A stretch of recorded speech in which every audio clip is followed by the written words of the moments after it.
Dans l'espèce humaine, lors de la fécondation, la rencontre entre un spermatozoïde et un ovocyte aboutit à la formation d'une cellule œuf, également appelée zygote.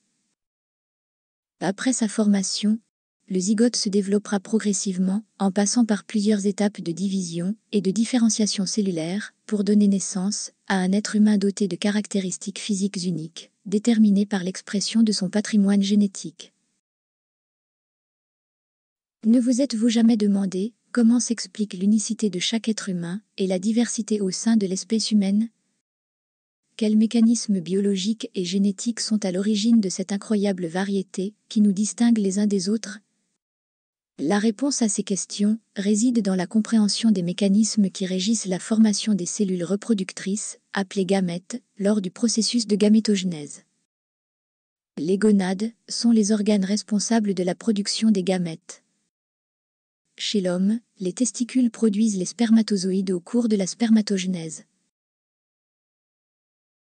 Chez la femme, les ovaires produisent les ovocytes au cours de l'ovogenèse. Dans les gonades se trouvent des cellules diploïdes spécifiques, appelées les cellules germinales. Ces cellules donnent naissance aux gamètes haploïdes au cours d'un processus de division cellulaire particulier, la méiose. Chez l'espèce humaine, les cellules diploïdes possèdent 2 N égale 46 chromosomes, alors que les cellules haploïdes en possèdent N égale 23 chromosomes. La méiose est donc la division cellulaire caractéristique des cellules germinales. La méiose est responsable de l'unicité et de la diversité de l'espèce humaine. Quels en sont donc les mécanismes? La méiose se compose de 2 divisions successives. La méiose 1, puis la méiose 2. Chacune de ces divisions suit les mêmes étapes clés. Une prophase, une métaphase, une anaphase et une télophase. La méiose 1 commence par la prophase 1, au cours de laquelle se produisent les événements caractéristiques suivants. La chromatine se condense progressivement pour former les chromosomes. L'enveloppe nucléaire se désagrège et le noyau finit par disparaître. Les centrosomes migrent vers les pôles opposés de la cellule. La prophase 1 se caractérise également par la formation de tétrades, c'est-à-dire l'appariement des chromosomes homologues. Lorsque 2 chromosomes homologues, l'un d'origine paternelle et l'autre d'origine maternelle, s'apparient, ils forment un groupe de 4 chromatides, appelé une tétrade. Quel avantage présente la formation des tétrades lors de la méiose? Lors de l'appariement des chromosomes homologues, des segments de chromatides peuvent s'entrecroiser, formant des points de contact entre les chromatides, appelés chiasmas. C'est à cet endroit que les chromatides s'enjambent et échangent des segments d'ADN, permettant le brassage génétique entre les chromosomes paternels et maternels. Cet enjambement, également appelé crossing over, génère de nouvelles combinaisons génétiques, augmentant ainsi la diversité des cellules reproductrices. Ainsi, les 2 chromatides d'un chromosome, initialement génétiquement identiques et appelés chromatides sœurs, ne le sont plus, lors de la méiose, en raison de la recombinaison génétique. Pour mieux comprendre les conséquences de ces recombinaisons, prenons l'exemple d'un des gènes responsables de la couleur des yeux. Le gène HERC2, situé sur le chromosome 15, qui influence la production de mélanine dans l'iris. Ce gène possède plusieurs allèles, dont un qui favorise la couleur marron et un autre qui favorise la couleur bleue. Les séquences nucléotidiques des 2 versions alléliques présentent quelques différences. Après le crossing over, les chromatides d'un même chromosome peuvent donc porter des allèles différents d'un même gène. Cela contraste avec la situation avant le crossing over, où ce chromosome possédait la même version allélique sur ses 2 chromatides sœurs.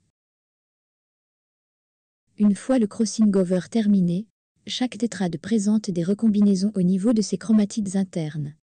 Le nombre et la localisation des crossing over sont aléatoires, ce qui augmente encore davantage la diversité génétique des futurs gamètes.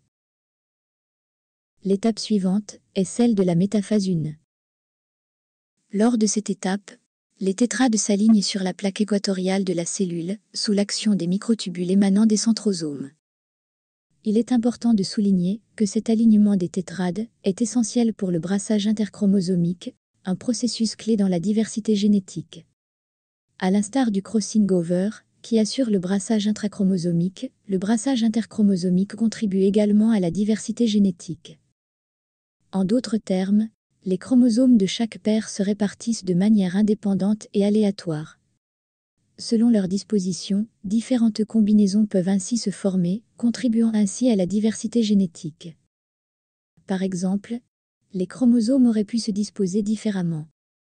Un gamète pourrait ainsi recevoir le chromosome maternel d'une paire et le chromosome paternel d'une autre, ou inversement.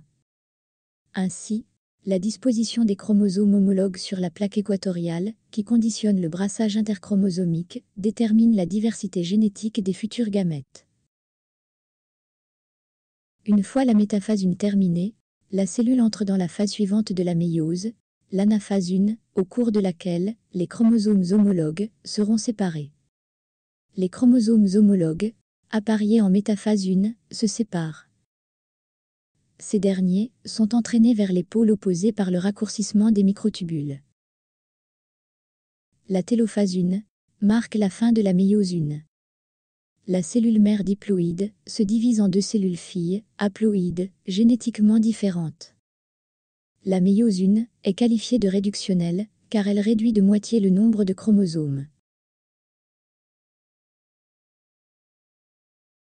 La méiose 1 est directement suivie par la méiose 2. Cette dernière débute par la prophase 2, au cours de laquelle les chromosomes se déplacent progressivement vers le centre de la cellule, grâce à l'action des microtubules. L'alignement des chromosomes sur la plaque équatoriale caractérise la métaphase 2. Cette étape prépare la séparation des chromatides sœurs, tout en garantissant que chaque gamète reçoive une copie unique de chaque chromosome, assurant ainsi une distribution génétique précise et équilibrée. Comme pour la métaphase 1, notons l'importance de la métaphase 2 dans le brassage interchromosomique. En effet, chaque chromosome s'aligne et s'oriente de manière aléatoire sur la plaque équatoriale. Ainsi, l'orientation des chromatides de chaque chromosome est également aléatoire, ce qui détermine comment elles seront séparées lors de l'anaphase 2. La méiose génère donc diverses combinaisons génétiques possibles, dont une seule se réalisera grâce au brassage interchromosomique qui se produit à la métaphase 1 et à la métaphase 2. Avec les chromosomes présents, voici déclinées les différentes combinaisons théoriques possibles. L'anaphase 2 constitue l'étape suivante de la méiose, au cours de laquelle les chromatides de chaque chromosome, qui ne sont plus complètement identiques en raison du crossing over, se séparent et migrent au pôle de la cellule. La télophase 2 marque la fin de la méiose, produisant 4 cellules haploïdes aux chromosomes génétiquement différents.